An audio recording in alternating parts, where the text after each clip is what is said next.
In the depths of winter 1987, when a massive blizzard buried the Colorado Rockies under 12 feet of snow, nobody expected that a stranded family of four and a lonely mountain hermit would forge bonds stronger than blood itself.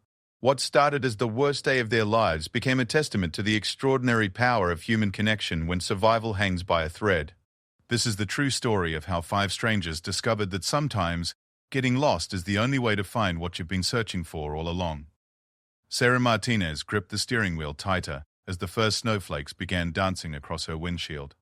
In the back seat, her 8-year-old twins Emma and Jake pressed their faces against the windows, marveling at the growing white curtain that seemed to swallow the mountain road ahead. Her husband David sat beside her, map spread across his lap, though it had become increasingly useless as familiar landmarks disappeared beneath the storm. They were supposed to be in Denver by evening, celebrating David's promotion with his parents. Instead, they found themselves climbing higher into the Colorado Rockies as the weather report on the radio grew more ominous by the hour. The cheerful vacation that had started that morning in their hometown of Pueblo was rapidly becoming something else entirely. "Maybe we should turn back," David suggested, his voice carrying the weight of growing concern. But as Sarah glanced in a rearview mirror, she realized that option had already vanished. The road behind them had become indistinguishable from the forest floor, buried under snow that continued to fall with frightening intensity. The Martinez family had always been planners. David worked as an accountant, methodical and careful in everything he did. Sarah taught elementary school, organized and prepared for every possible scenario her young students might present. They lived in a world of schedules and safety nets, where emergencies were handled by calling the right professionals and following established procedures. Neither of them had ever imagined they would find themselves trapped in nature's most unforgiving classroom. As the afternoon wore on, the storm transformed from inconvenient to dangerous. The wind howled through the pine trees with a voice that seemed almost alive, bending massive trunks like they were saplings. Snow didn't just fall anymore, it attacked, driving horizontally across their path in sheets so thick that Sarah couldn't see more than a few feet ahead. The car's heating system worked overtime, but cold seeped through every seal and crack, turning their breath into visible clouds. Emma began to cry first, not from fear but from the strange pressure change that made her ears hurt. Jake tried to comfort his sister, but his own anxiety showed in the way he clutched his favorite stuffed dinosaur. David attempted to maintain normalcy, pointing out interesting rock formations when they were briefly visible, but his voice carried an edge that the children picked up on immediately. The first sign of real trouble came when the car began to slide. Sarah felt the steering wheel become loose in her hands as the tires lost their grip on the ice beneath the snow.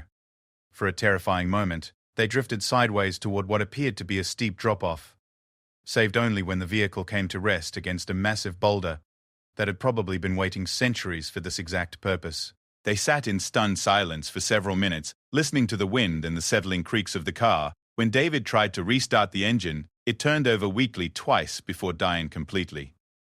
The battery, already strained by the constant demands of lights, heat, and the radio, had finally given up. In the sudden quiet, broken only by the storm outside, the reality of their situation began to sink in. Sarah's teacher instincts kicked in first. She turned to face the children, forcing brightness into her voice as she explained that they were going to have an adventure, like camping but warmer since they had the car. David played along, turning their predicament into a game of wilderness explorers. But when the children finally fell asleep, curled together under the emergency blanket they'd found in the trunk, the parents faced the stark truth of their situation. They had perhaps half a tank of gas left, but running the engine for heat would mean risking carbon monoxide poisoning in their partially buried vehicle. The food consisted of some crackers, juice boxes, and the sandwich fixings they'd packed for lunch. David's cell phone showed no signal, and the radio had gone silent hours ago. Most troubling of all, Sarah realized that no one would even begin looking for them until tomorrow evening, when they failed to arrive at David's parents' house. As darkness fell, the temperature inside the car began to drop noticeably. They took turns staying awake, sharing body heat and rationing their meager supplies. David tried to dig around the car, but the snow was coming down faster than he could clear it. Each hour brought new challenges as their temporary shelter became more buried, more isolated from the world beyond. It was during Sarah's watch, sometime after midnight, that she saw the light. At first, she thought it was her imagination, a product of exhaustion and stress. But there it was again. A warm yellow glow moving through the trees, bobbing like a lantern carried by someone walking. She shook David awake, and together they watched the light grow closer. The figure that emerged from the storm looked like something from another century. Tall and bearded, wearing what appeared to be hand-sewn furs and carrying an old-fashioned kerosene lantern, he approached their car with the confident stride of someone completely at home in conditions that had nearly killed them. When he tapped on the window, his eyes were kind but serious, and his first words carried the authority of someone who understood exactly how dire their situation had become. "Folks," he said, his breath forming clouds in the frigid air, "you can't stay here. This storm's got 2 more days in it, maybe 3. You come with me now, or you won't see another sunrise." The stranger introduced himself as Thomas Crowfeather, though he said most people just called him Tom. He lived alone in a cabin about a mile up the mountain, had been doing so for nearly 20 years.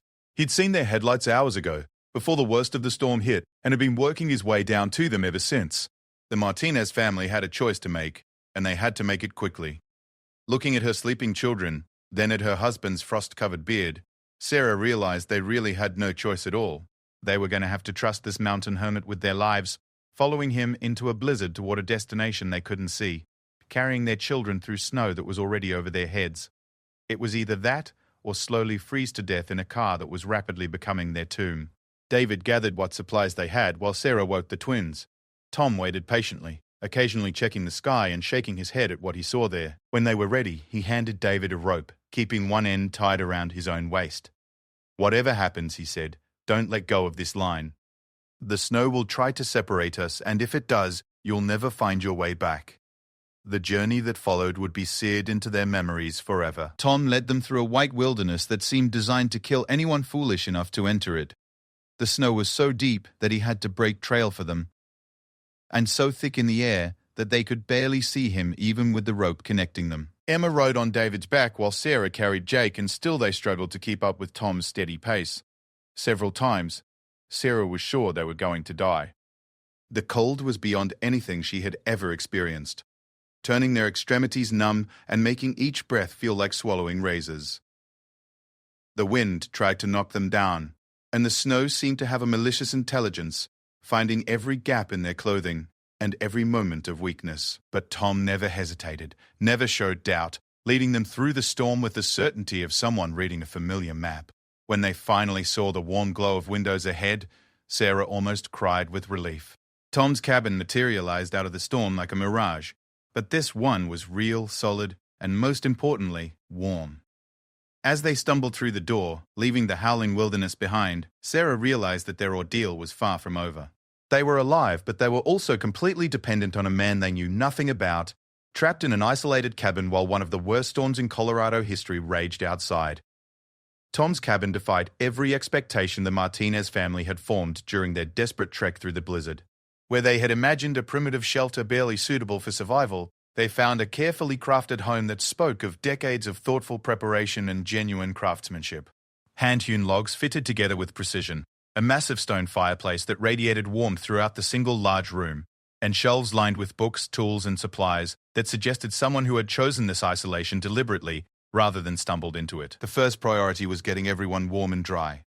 Tom moved with quiet efficiency, stoking the fire until it roared and hanging thick wool blankets near the flames to heat. He showed Sarah where she could help the children out of their wet clothes while he provided David with dry shirts and pants that, while too large, were wonderfully warm.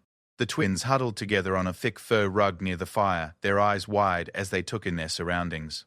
"You're Indians," Jake announced with the blunt honesty of childhood, staring at Tom's weathered face and the traditional beadwork that decorated some of his clothing.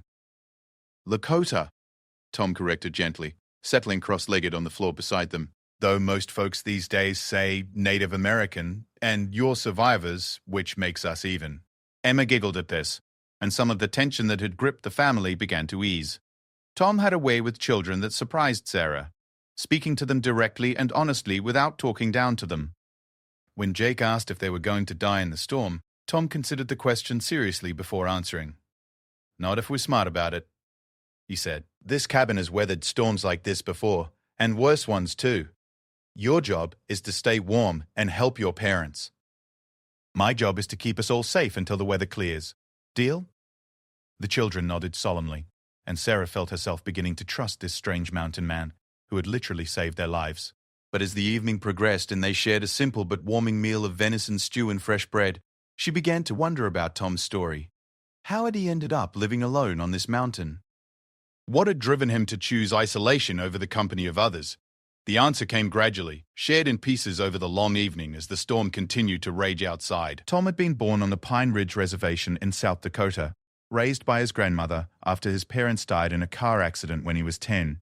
He'd served 2 tours in Vietnam, coming home to a country that didn't want to acknowledge what he'd done there or what it had cost him. After years of struggling with nightmares, alcohol, and a sense that he no longer fit anywhere, he'd loaded his truck with supplies and driven west until he found this mountain. Been here 25 years now, he said, poking at the fire with a long iron rod. Built this place with my own hands, learned to live with the land instead of fighting it. Some folks might call it running away. I call it finding where I belong. David, who had spent his entire adult life in offices and suburban neighborhoods, found himself fascinated by Tom's self-sufficiency. The cabin had solar panels for minimal electricity, a wood-burning stove for cooking, and a root cellar stocked with preserved foods. Tom grew vegetables in a small garden during the short mountain summer, hunted and fished for protein, and had learned to make or repair almost anything he needed. "What about when you get sick?" Sarah asked. "Or if you have an emergency?" "I've got a radio for real emergencies, and I know these mountains well enough to get to town when I need to. But mostly, I've learned to take care of myself." Amazing what you can figure out when you don't have any other choice. As the night deepened, the storm outside seemed to intensify. The wind howled around the cabin with a voice that sounded almost alive, and the snow piled against the windows until they could no longer see out. But inside, warmed by the fire and Tom's quiet hospitality, the Martinez family began to relax in a way they hadn't expected. The twins fell asleep on a thick pile of furs near the fireplace, exhausted by the day's ordeal, but comforted by the warmth and safety of the cabin. Sarah and David sat up talking with Tom, learning about his life and sharing stories of their own. They told him about their jobs, their home in Pueblo, their plans and dreams for their children's futures. "Funny thing about plans," Tom observed, sipping from a cup of herbal tea he'd brewed from mountain plants. "Life has a way of showing you what's really important when everything else gets stripped away. You folks learned something today about what you can survive when you have to." The second day brought no relief from the storm. If anything, the wind seemed stronger, and the snow continued to accumulate at an alarming rate. Tom checked his weather radio and shook his head at the reports. The storm system was stalled over the Rockies, fed by moisture from the Pacific and cold air from Canada. Weather services were calling it a once-in-a-generation event. "How long could we be trapped here?" David asked, though he wasn't sure he wanted to hear the answer. "Could be a week, maybe more," Tom replied honestly. "Depends on when this system finally moves on and how long it takes for the roads to be cleared. But we've got supplies for a month if we're careful, and I've weathered longer storms than this." The reality of their situation settled over the family like a weight. David worried about his job, about the promotion celebration they'd missed, about the bills that would need paying. Sarah thought about her students, about the substitute teacher who would wonder where she was, about the carefully planned routines that were falling apart in her absence. But as the days passed, something unexpected began to happen. Stripped of their normal distractions and responsibilities, the Martinez family began to rediscover each other. Without television, video games, or busy schedules, they spent long hours talking, playing simple games and sharing stories. Tom taught Jake to whittle small figures from soft pine wood, while Emma learned to help Sarah prepare meals over the wood-burning stove. David found himself fascinated by the practical skills Tom had developed over his years of mountain living.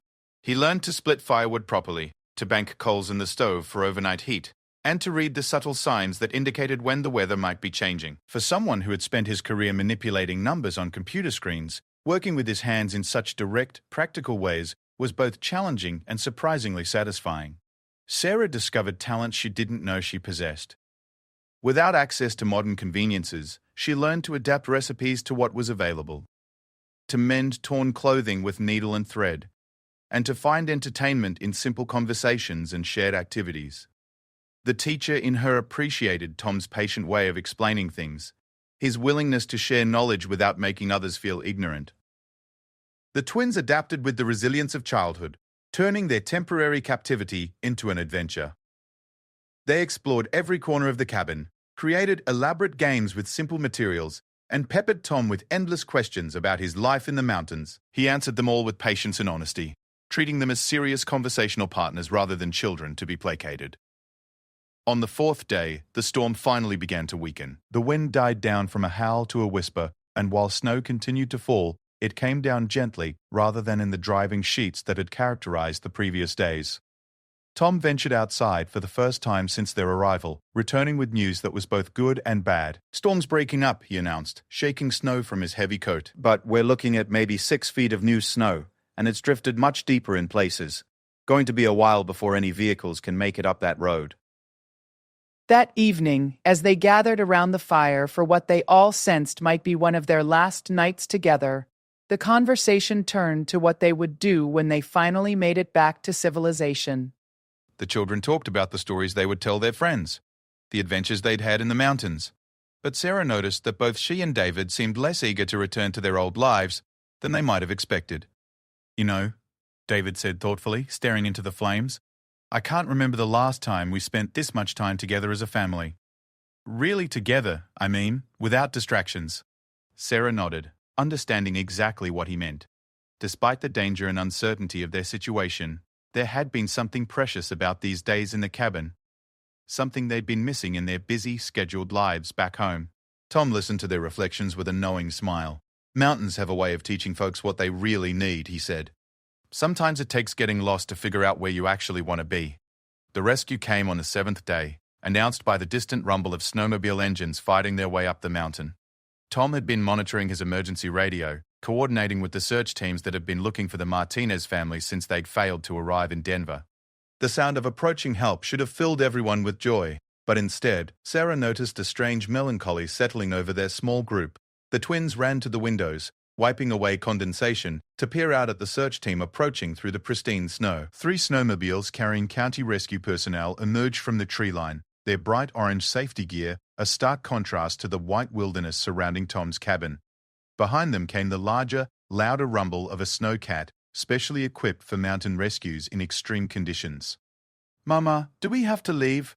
Emma asked, and there was genuine sadness in her 8-year-old voice. The cabin had become home to her in a way that surprised everyone. Jake stood beside his sister, clutching the small wooden bear that Tom had helped him carve. "Can't we stay a little longer?" he pleaded. "Tom was going to show me how to make a bow." Sarah knelt beside her children, struggling with her own mixed emotions. The rational part of her mind was relieved that help had arrived, that they could return to safety, medical care, and the comfortable predictability of their normal lives. But another part, a part she hadn't known existed until this week, felt like she was being asked to leave something precious behind. David stood by Tom's side as the rescue team approached the cabin. Over the past week, he'd developed a deep respect for this man who had saved their lives and then shared his home with such generous hospitality. Tom had shown him a different way of living, a different way of measuring success and finding purpose. The accountant who had driven into the mountains a week ago felt like a different person from the man who would leave them today. The rescue team was professional and efficient.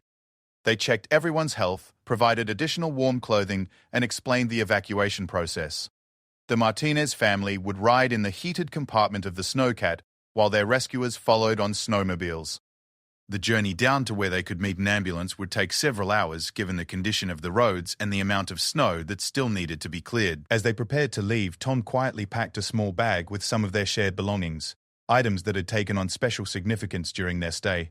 The wooden figures the children had carved, some of Sarah's attempts at mountain cooking, written down in Tom's careful handwriting, a photograph of the 4 of them that Tom had taken with an old camera he kept for documenting rare wildlife sightings. "This isn't goodbye," Sarah found herself saying as she hugged Tom farewell. "We'll come back to visit when the roads are clear and the weather's better." Tom smiled, but there was something knowing in his eyes that suggested he understood how difficult it would be for city folks to make their way back to his remote mountain home. "You're always welcome here," he said simply. "All of you. This place doesn't forget the people who've sheltered here." The journey down the mountain was both anticlimactic and profound. Sitting in the warm, mechanical environment of the snowcat, watching the wilderness slide by through small windows, the Martinez family felt the weight of returning to their ordinary lives. The children were quiet, processing the transition from adventure back to routine. David and Sarah held hands, both sensing that something fundamental had shifted between them during their week in the mountains. The reunion with David's parents at the hospital in Denver was emotional but strange. There were tears and relief, medical examinations, and official reports to file. The local news wanted to interview them about their survival story, fascinated by the hermit who had saved a family from the storm. But as the Martinez family tried to explain what the experience had meant to them, they realized that the most important parts couldn't be captured in news soundbites or official reports. The drive back to Pueblo felt longer than their journey into the mountains had seemed. Their house, when they finally reached it, appeared smaller somehow, more cluttered and complicated than they remembered. The children ran through familiar rooms, touching their toys and belongings as if to reassure themselves that everything was still there. But Sarah noticed that they kept asking when they could visit Tom again. David returned to work to find that his promotion had been held for him, his colleagues eager to hear about his adventure and relieved that everything could return to normal. But sitting in his office, surrounded by computer screens and filing cabinets, he found himself thinking about the simple satisfaction of splitting wood, of contributing to basic survival in direct, meaningful ways. The numbers on his screen seemed less important than they had before, the office politics more petty and pointless. Sarah faced similar challenges returning to her classroom. Her students were excited to hear about her mountain adventure, but she struggled to convey the deeper lessons she'd learned during those days in the cabin. How could she explain to suburban third graders the value of slowing down, of finding entertainment in conversation and simple activities, of learning to depend on each other in fundamental ways? As weeks passed, the Martinez family found themselves changed by their experience in ways both large and small. David began taking the children camping on weekends, teaching them skills that Tom had shown him. Sarah started a garden in their backyard, learning to preserve food and cook meals from basic ingredients. The twins showed less interest in television and video games, preferring activities that engaged their hands and imaginations. But it was the deeper changes that proved most significant. The family made different choices about how to spend their time, prioritizing experiences over possessions, conversation over entertainment. They discovered that they actually enjoyed each other's company in ways they'd forgotten were possible. The crisis that had threatened to destroy them had instead revealed strengths they didn't know they possessed and connections they'd been too busy to nurture. 3 months after their rescue, David made a decision that surprised everyone, including himself.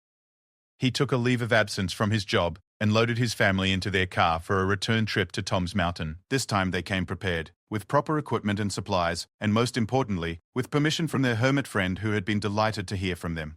They spent 2 weeks in the mountains that summer, learning from Tom about sustainable living, about finding peace in solitude, and about the value of choosing your own path, even when others don't understand it. The children thrived in the mountain environment, developing confidence and practical skills that no classroom could teach them. Sarah and David found themselves rediscovering not just their love for each other, but their individual dreams and aspirations that had been buried under years of routine responsibilities.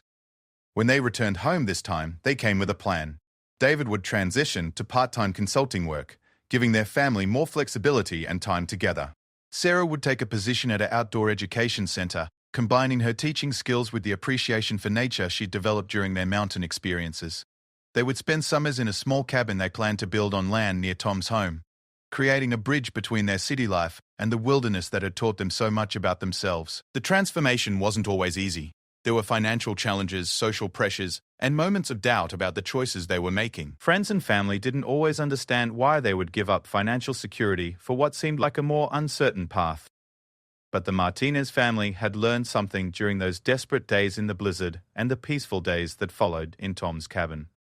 They had learned that survival isn't just about staying alive in extreme circumstances. True survival means finding ways to live authentically, to maintain connections with the people and places that matter most, and to build a life that reflects your deepest values rather than just your fears and obligations. The storm that had trapped them in the mountains had actually set them free from constraints they hadn't even realized they were living under. Tom became more than their rescuer. He became family in the truest sense, chosen rather than inherited. The children grew up thinking of him as a grandfather, learning from his wisdom and benefiting from his patient guidance. For Tom, who had spent decades in solitude after losing faith in human connection, the Martinez family represented a different kind of rescue. They reminded him that isolation, while sometimes necessary for healing, didn't have to be permanent.